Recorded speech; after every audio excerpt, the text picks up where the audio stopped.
Sinampahan ng ikalimang reklamong plunder o pandarambong si Vice President Jejomar Binay kaugnay ng BSP Alpha Land Deal. Base sa reklamo, maanumalya raw ang ginawang pagbebenta sa Alpha Land Corporation ng 1 ektaryang property sa Makati City na pag-aari ng BSP o ng Boy Scouts of the Philippines. Bukod kay Binay, dawit din sa reklamo ang 16 na maopisyal ng BSP. May report si Ivan Mayrina.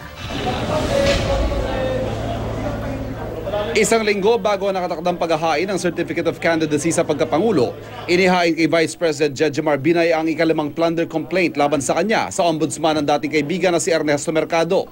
Base sa reklamo, maanumalya raw ang ginawang pagbebenta ng 1 hektaryang property sa Makati City na pag-aari ng BSP sa Alpha Land Corporation.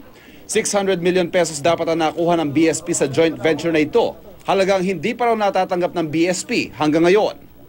Kinonvert yung joint venture into sale for 600 million ang napunta sa Boy Scout. Pero wala pong natanggap ang Boy Scout na 600 million pesos.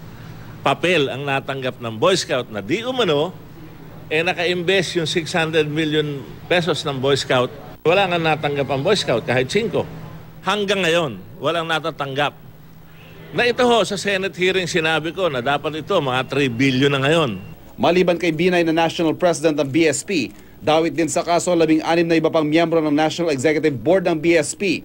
Wala pang pahayagang pamunuan ng BSP pero ang Senior Vice President nito na si Attorney Wendell Abisado, sinabing hihintayin muna ang kopya ng reklamo bago magkomento.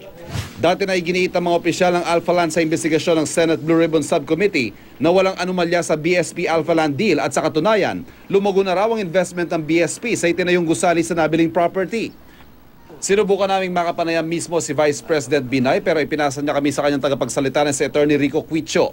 Sabi ni Quicho, si Mercado raw ang dapat kasama sa reklamo na siya raw nag-ayos ng joint venture. Kung meron nga hong di umano'y nanghihingi at magkaroon ho ng personal na benepisyo ay si Mr. Mercado po.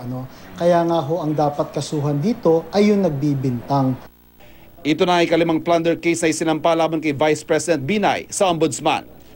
Ivan Mayrina, GMA News.